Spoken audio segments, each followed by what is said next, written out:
Hi hello నమస్తే welcome to BRK money control. నేను మీ విజయ్. ఈరోజు మనతో పాటు ఉన్నారు real estate expert Sanjay Naik గారు ఉన్నారు. ఆయనతో మాట్లాడి మరికొన్ని విషయాలు తెలుసుకుందాం. సార్ నమస్తే. నమస్తే సార్. సార్ ఇప్పుడున్న ప్రస్తుతం మార్కెట్లో చూసుకుంటే రేట్లు పెరుగుతున్నాయి విపరీతంగా. సో హైదరాబాద్లో గ్రోత్ అలానే పెరుగుతూనే ఉంది. సో ఇప్పుడు ఒక సామాన్య వ్యక్తి అంటే ఒక 30,000 కానీ ఒక 40,000 కానీ సంపాదించే వ్యక్తి ల్యాండ్ కానీ ఫ్లాట్ కానీ తీసుకునే క్యాపబిలిటీ ఉందంటారా ఇప్పట్లో? హైదరాబాద్ ఏంటంటే మీరు అన్నట్టుగా ఒక మిడిల్ క్లాస్ పర్సన్ అంటే ఎవరైతే ఒక 40,000 50,000 సంపాదించే వాళ్ళు హైదరాబాద్ మెయిన్ సెంటర్లో కానీ హైదరాబాద్ సిటీ లోకల్లో కానీ కొనాలంటే ఇప్పుడున్న మార్కెట్లో చాలా కష్టం. ఎందుకు అట్లయిందంటే ఇది నిన్న మొన్న వచ్చిన సిటీ కాదు. సో మనం గతం నుంచి కూడా తీసుకుంటే 10-20 సంవత్సరాల్లో ఒక 2 డెకేడ్స్ నుంచి తీసుకుంటే హైదరాబాద్ అనేది ఒక అగ్రెసివ్గా ప్రోగ్రెస్ అయింది. సో ఒకప్పుడు ఏంటంటే సిటీ అనేది ఇన్నర్ రింగ్ రోడ్ లోపలనే ఉండే మనకి. తర్వాత అవుటర్ రింగ్ రోడ్ వచ్చింది. ఇన్నర్ రింగ్ రోడ్ నుంచి అవుటర్ రింగ్ రోడ్ వచ్చినప్పుడు ఏమనుకున్నారు జనాలు, అంత పెద్దది అవసరమా మనకి, సిటీ ఉన్నదే ఇంతంత, దానికోసం మళ్ళీ అంత కోట్లు ఖర్చు పెట్టడం అవసరమా అని అనుకున్నారు. ఇంకోటి ఏంది, ఓఆర్ఆర్ మీద ఓన్లీ కార్లు మాత్రమే వెళ్తాయి, కొన్ని లిమిటెడ్ వెహికల్స్ వెళ్తాయి, అన్ని వెళ్ళవు. చాలామంది ఏమనుకున్నారంటే అది ఓన్లీ ఖర్చు అనుకున్నారు, అది వేస్ట్ అనుకున్నారు అది. కానీ అది రావడం వల్ల ఇవాళ హైదరాబాద్ అనేది ఇంకా రూపు చెందింది. ఇంకోటి డెవలప్మెంట్ బాగైంది. ఓకే. సో ఎప్పుడైనా సరే ఒక ఏరియా ప్రోగ్రెస్కి సింబల్ ఏంది అంటే రోడ్ కనెక్టివిటీ. ఓకే. ఇలా మీరు అమెరికా కావచ్చు, ఎనీ డెవలప్డ్ కంట్రీ మీరు తీసుకోండి, వాళ్ళ దగ్గర వెల్ ఎస్టాబ్లిష్డ్ రోడ్స్ ఉంటాయి. అంటే రోడ్ కనెక్టివిటీ ఎక్కడైతే ఉంటుందో అక్కడ గ్రోత్ అనేది ఫాస్ట్ ఉంటుంది. ఇది గ్రోత్కి సింబల్. సో అట్లా హైదరాబాద్లో ఏమైపోయిందంటే ఇన్నర్ రింగ్ రోడ్ నుంచి అవుటర్ రింగ్ రోడ్ వచ్చింది. సో అవుటర్ రింగ్ రోడ్ వస్తుంది అని నమ్మి ఇన్వెస్ట్మెంట్ చేసిన వాళ్ళందరూ కోట్లలో ఉన్నారు. అదేవిధంగా అవుటర్ రింగ్ రోడ్ చుట్టుపక్కల ఎవరైతే తక్కువ బడ్జెట్లో కొన్నారో అప్పట్లో 100లలో 1000లలో గజం కొన్న వాళ్ళు ఇలా ₹1,00,000 వరకు కూడా గజం పోయింది. సో ఈ ఏరియా అంతా కూడా డెవలప్మెంట్ అయిపోయింది. రాను రాను జనాలు పెరిగిర్రు, ఇక్కడున్న ఆపర్చునిటీస్ ఎక్కువైనాయి. సో ఇక్కడ గవర్నమెంట్ సపోర్ట్ బాగుంది, ఇక్కడ మనకి పోలీస్ వ్యవస్థ బాగుంది. ఇట్లా చూసుకుంటూ చెప్పుకుంటూ పోతే there are n number of factors. So అప్పుడు ఏమైపోయిందంటే ఈ హైదరాబాద్ ఓఆర్ఆర్ లోపల వెల్ ఎస్టాబ్లిష్ అయిపోయింది. ఓకే. కానీ ఇప్పటికీ కూడా కొన్ని ఏరియాస్లలో కొంచెం తక్కువ ప్రైస్లో ఉన్నాయి. ఇప్పుడిప్పుడే ఇంకా చాలా కన్స్ట్రక్షన్స్ వస్తున్నాయి కాబట్టి ఓఆర్ఆర్ లోపల మనం మరీ ఒక 80,000 ₹1,00,000 గజం పెట్టలేకపోయినా 60,000 50,000 ఈ రేంజ్లో కూడా కొన్ని ఏరియాలో దొరుకుతాయి. ఓకే. సో అక్కడ మనం అఫోర్డ్ చేయగలిగితే అక్కడ కొనుక్కోవచ్చు. లేదు అక్కడ మనం కొనలేము, ఆ ఏరియాలో మనకు అవసరం లేదు, అంత దూరం మేము వెళ్ళలేము, మా వర్క్ వచ్చేది ఒక దగ్గర ఉంది, మా ఇల్లు ఒక దగ్గర అయిపోతుంది అనుకుంటే మెట్రో కనెక్టివిటీని చూసుకొని ఇన్వెస్ట్మెంట్ చేస్తారు, కొనుక్కుంటారు. మెట్రో యాక్సెస్ లేదు అన్నప్పుడు ఏంటంటే రోడ్ యాక్సెస్ అయినా సరే ఎంత టైం పీరియడ్ పడుతుంది, జర్నీ టైం ఎంత ఉందన్నది చూసుకుంటారు. ఓకే. సో దీన్ని బేస్ చేసుకొని ఇన్వెస్ట్మెంట్ చేస్తారు.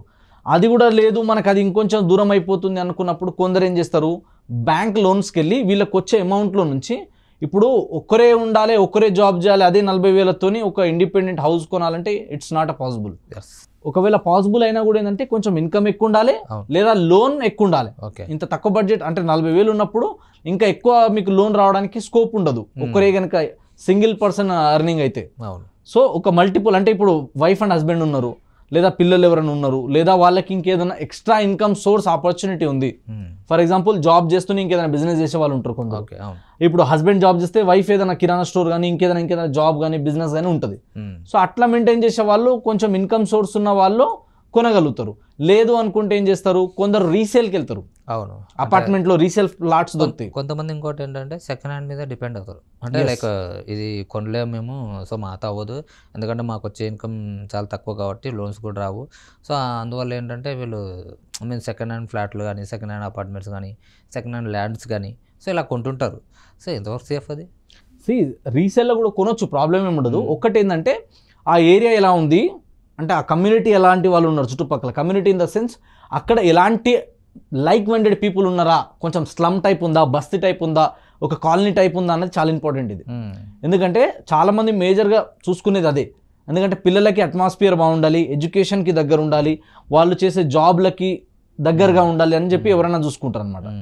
అది చూసుకున్న తర్వాత మాత్రమే ఇన్వెస్ట్మెంట్ చేస్తారు. ఇంకొకటి ఏంటంటే మీరు అన్నట్టుగా కొందరు సెకండ్ సేల్కి వెళ్తే ఏమవుతుంది, కొన్నిసార్లు కొందరు కట్టుకోలేని వాళ్ళను, లేదా కొందరు ఇక్కడ జాబ్ చేస్తారు, ఒక 5 సంవత్సరాలు 8 సంవత్సరాలు చేస్తారు, ఇక్కడ నుంచి మళ్ళీ ట్రాన్స్ఫర్ అయిపోయారు అనుకోండి, అప్పుడు ఆ ఇల్లును అమ్మేస్తారు. సో కొత్త దాంతో పోలిస్తే పాతవి కొంచెం తక్కువలో వస్తాయి. అంటే కొత్త దాంట్లో ఏంటంటే కొందరు ఎమ్యూనిటీస్ ఫెసిలిటీస్ కావచ్చు, వాళ్ళు ఇచ్చే బెనిఫిట్స్ కావచ్చు, దాన్ని బట్టి కూడా వేరియేషన్స్ ఉంటాయి.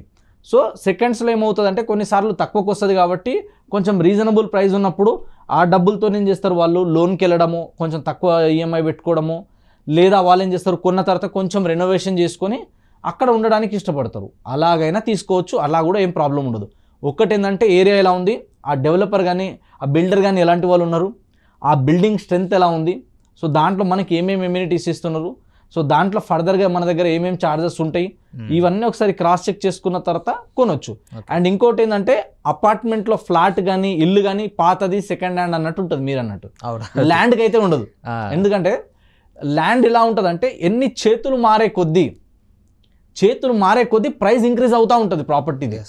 సో అది ల్యాండ్కు ఉన్న గ్రేట్నెస్ అనమాట. అందుకనే ఏదన్నా ఇప్పుడు డబ్బు ఒకటి, బంగారం ఒకటి, తర్వాత ల్యాండ్ ఒకటి, ఇవి సెకండ్ హ్యాండ్ అన్నారు. దీన్ని చేతులు మారే కొద్దీ దీని రొటేషన్ పెరుగుతూనే ఉంటుంది, ఇంకా తగ్గదు. సో ఎప్పుడు కూడా ఏంటంటే అప్రిషియేషన్ వచ్చే ప్రోడక్ట్ ఏదైనా ఉందంటే దట్ ఈజ్ ల్యాండ్. కాబట్టి ల్యాండ్లో కూడా ఏంటంటే మీరు అన్నట్టుగా చేతులు మారే కొద్దీ రేట్ పెరుగుతుంది కానీ తగ్గదు. సో ల్యాండ్లో కూడా ఎలా అంటే కొన్నిసార్లు మీరు అన్నట్టుగా ఒకవేళ ఓపెన్ ప్లాట్ సైడ్ వెళ్తే కనుక కొత్త వెంచర్తో పోలిస్తే పాత వెంచర్లో కొంచెం తక్కువ ఉంటుంది.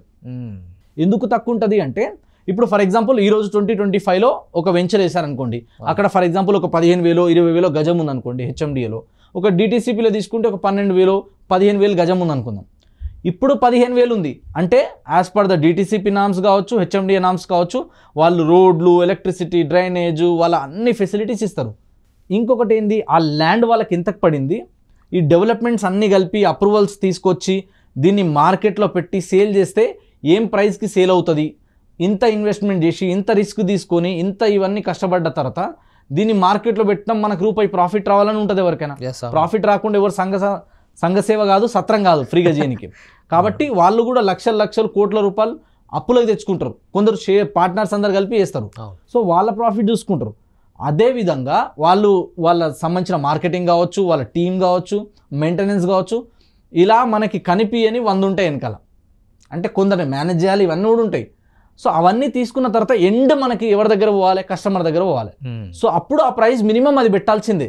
అది పెట్టకుండా అది మార్కెట్లో అమ్మడం ఇంపాసిబుల్, అది ఎవరైనా కావచ్చు. కాబట్టి ఆ ప్రైస్కి కొత్త ప్రైస్లో కొంచెం ఎక్కువ అనిపిస్తుంది.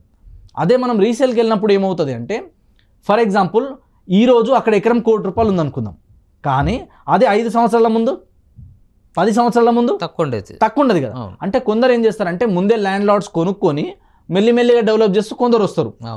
ఇంకా కొందరు ఏం చేస్తారు, వాళ్ళు ఏంటంటే ఇప్పుడిప్పుడే తొందరగా వచ్చి ఎక్కువ రేట్లనే కొని కొంచెం ఎక్కువ రేట్ కూడా అమ్ముతారు. కొందరు ఏం చేస్తారు, అప్పుడెప్పుడో వెంచర్ వేసారు కదా, 5 సంవత్సరాల ముందో 10 సంవత్సరాల ముందో వెంచర్ వేసిన వాళ్ళు ఉంటారు. వాళ్ళ దగ్గర అప్పుడు కొన్నప్పుడు వాళ్ళ గజం ఎంత పడి ఉంటుంది, 4,000 5,000 6,000 ఈ రేంజ్లో వాళ్ళు కొని ఉంటారు అప్పుడు. సో అప్పుడు ఇప్పుడు ఏమైందంటే ఇప్పుడు కొందరు కొన్ని కంపెనీస్ కొన్ని వెంచర్స్ కొంచెం ఎక్స్ట్రా బెనిఫిట్స్ ఇస్తాయి, అప్పుడు కొంచెం తక్కువ ఉండొచ్చు. సో అప్పుడు వాళ్ళు తక్కువలో కొన్నారు. సో ఇప్పుడు వాళ్ళకి ఏదైనా ఎమర్జెన్సీ ఉంది, లేదా ఏదైనా పిల్లల పెళ్లి కావచ్చు, ఎడ్యుకేషన్ కోసం కావచ్చు, లేదా వాళ్ళ రిటైర్మెంట్ లైఫ్కి ఇంకేదైనా ఫైనాన్షియల్ ప్లానింగ్స్ ఉండొచ్చు. అప్పుడు ఏమవుతుంది అంటే అవసరానికి నేను అమ్ముకుంటున్నా అన్నప్పుడు మార్కెట్ కంటే 1,000-2,000 తక్కువ ఉంటుంది. ఇంకా ఇంకోటి ఏంది, దీంట్లో కొన్ని బెనిఫిట్స్ తక్కువ ఉంటాయి. నాకు అవసరం అర్జెంట్గా ఉంది కాబట్టి కొంచెం రూపాయి తక్కువ వచ్చినా పర్లే అన్నట్టు కొంచెం తక్కువలో అమ్మేస్తారనమాట.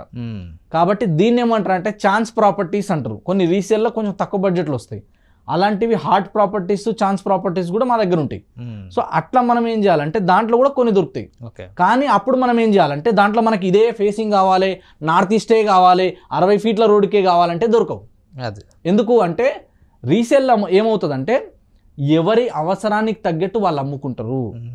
అవునా కదా, మనకి ఇదే ఫేసింగ్లో కావాలంటే దొరకవు. ఇంకొకటి ఏంటంటే ప్రైస్ కూడా ఇప్పుడు కస్టమర్లకు కూడా అందరికి అవేర్నెస్ వచ్చింది.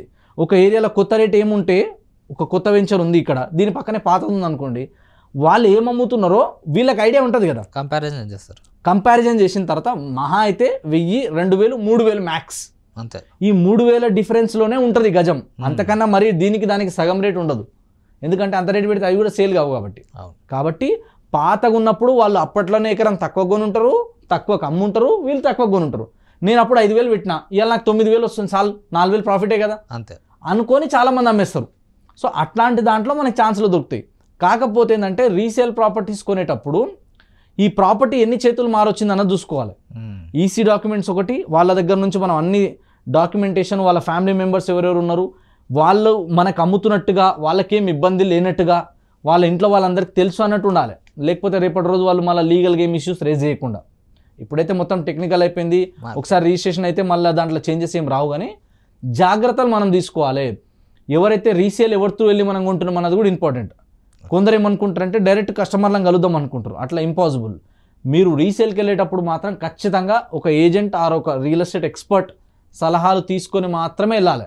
ఎందుకంటే మీకు రియల్ ఎస్టేట్లో డ్యూ టు ప్రోటోకాల్స్ కొన్ని లూప్ హోల్స్ కానీ, కొన్ని స్ట్రాటజీస్ కానీ, లేదా కొన్ని జిమ్మిక్స్ కానీ అన్నీ నేను ఆన్ ద కెమెరా చెప్పలేను. ఎవరెవరు ఎట్లా చేస్తారు, ఎలాంటి మోసాలు జరిగే స్కోప్ ఉంటుంది, ఎవరు మనకి ఎక్కడ చీటింగ్ చేయగలుగుతారు. అంటే ఇప్పుడు మీరు మీ ప్రొఫెషన్లో ఎక్స్పర్ట్, అవునా కదా?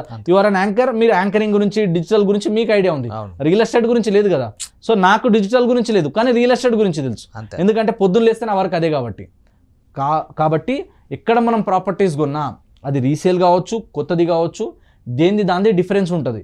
అండ్ ఈరోజు ఈ రేట్లో మనం కొంటున్నామంటే వీళ్ళు ఇచ్చే బెనిఫిట్స్ని బేస్ చేసుకొని రేపు రేట్ పెరుగుతుంది. సో డెవలపర్ కూడా మ్యాటర్ అవుతారు, అమ్మే ఏజెంట్ కూడా మ్యాటర్ అవుతారు. దాంట్లో మెయింటెనెన్స్ ఎలా ఉంది, దాని సెక్యూరిటీ ఏంది, ఇవన్నీ కూడా చాలా 100 క్యాలిక్యులేషన్స్ ఉంటాయి. సో ఇవన్నీ ఒక రియల్ ఎస్టేట్ ఎక్స్పర్ట్ మాత్రమే చెప్పగలుగుతారు. సో మేము ఈ ఇండస్ట్రీలో ఉన్నాం కాబట్టి.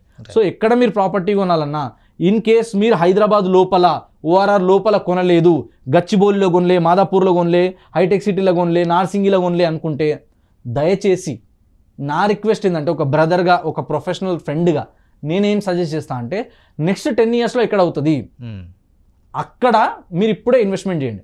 ఎందుకంటే ఈ ఏరియా నా ముంగట డెవలప్ అయింది, ఆ ఏరియా నా ముంగట డెవలప్మెంట్ అయింది, అప్పుడు చెప్పిరు నేను కొనలే, అప్పుడు చెప్పిరు నేను వినలే అని చాలామంది చెప్తూ ఉంటాం. నెక్స్ట్ జనరేషన్ వాళ్ళకి మీరు కూడా మేము ఒక ప్రాపర్టీ కొన్నాం, ఇది మా పిల్లల ఫ్యూచర్కి యూజ్ అయిందని చెప్పుకోండి. వాళ్ళు కూడా గొప్పగా చెప్పుకుంటారు కదా, అప్పుడు మా తాత కొన్నాడు, అప్పుడు మా నాన్న కొన్నాడు కాబట్టి ఇలా మాకు ఈ ప్రాపర్టీ ఉంది అని. సో ఆ భాగ్యం వాళ్ళకు కూడా కలిగించండి. రైట్. సో అప్పుడు మాత్రమే మీరు జనరేషన్కి ఏదైనా గిఫ్ట్గా ఇవ్వగలుగుతారంటే అది ప్రాపర్టీ మాత్రమే. మీరు ఏ కార్ ఇచ్చినా సెకండ్ హ్యాండ్ అయిపోతుంది, ఏ ఐఫోన్ ఇప్పించినా సెకండ్ హ్యాండ్ అయిపోతుంది. మీరు షోరూమ్లోకి బయటకు వచ్చి మళ్ళీ రిటర్న్ లోపలికి వెళ్తే ప్రైస్ తగ్గిపోతుంది. కానీ ఎన్ని చేతులు మారే కొద్దీ ప్రైస్ పెరిగే ఏకైక ప్రోడక్ట్ రియల్ ఎస్టేట్. కాబట్టి రియల్ ఎస్టేట్ని కనుక నమ్మి మనం ఇన్వెస్ట్మెంట్ చేస్తే ఫ్యూచర్ అద్భుతంగా ఉంటుంది. లాస్ట్ బట్ నాట్ లీస్ట్ ఒక్క పాయింట్ చెప్తా, ఇన్వెస్ట్ ఇన్ హైదరాబాద్ సరౌండింగ్స్. రాసి పెట్టుకోండి, నెక్స్ట్ 10 సంవత్సరాల తర్వాత, 1 decade తర్వాత you will see new Hyderabad. అంతే. హైదరాబాద్ ఇప్పుడు చూస్తున్న దానికి ఇంకో 10 సంవత్సరాలు చూస్తున్న దానికి జమీన్ ఆస్మాన్ ఫరక్ ఉంటుంది. నేను గత 8 సంవత్సరాలలో కొన్ని 100 మంది క్లయింట్స్తో డీల్ చేసినా కాబట్టి, కొన్ని వేల ట్రాన్సాక్షన్స్ జరుగుతుండగా చూసినా కాబట్టి, ఆ ఎక్స్పీరియన్స్తో, ఆ ట్రైనింగ్ చేసుకున్న నాలెడ్జ్తో మీకు చెప్తున్నా, నెక్స్ట్ 10 years ముట్టిందల్లా బంగారం, పట్టిందల్లా బంగారం అవుతుంది. కాబట్టి రియల్ ఎస్టేట్లో ఇన్వెస్ట్మెంట్ చేయాలనుకున్న వాళ్ళు మార్కెట్ కండిషన్స్ని మైండ్లో పెట్టుకోకుండా, మీకు మంచిగా అనిపిస్తుంది, లొకేషన్కి స్కోప్ ఉందంటే go and invest. Thank you so much sir. అంటే చాలామంది ఏంటంటే సో ఒకరు జాబ్ చేస్తే సరిపోద్ది, సో మనం ల్యాండ్ కొనుక్కోవచ్చు, అన్నీ కొనుక్కోవచ్చు అనుకుంటారు చాలామంది. సో వాళ్ళకు ఒక తెలదు. సో కొనేస్తారు, తర్వాత ఏదో కొనుక్కుంటారు అక్కడికి వెళ్ళి, తర్వాత మాకు ఇలా జరిగిందని చెప్పి చాలామంది చెప్పుకుంటారు. సో ఈ వీడియో చూడడం వల్ల వాళ్ళకు ఒక నాలెడ్జ్ అయితే వస్తుంది. అంటే ఎక్కడ కొనాలి, ఏంటి, ఎలా కొంటే మనం దాంట్లో సేఫ్గా ఉండగలుగుతాం అనేది చాలా చక్కగా చెప్పారు. Thank you so much sir. Thank you.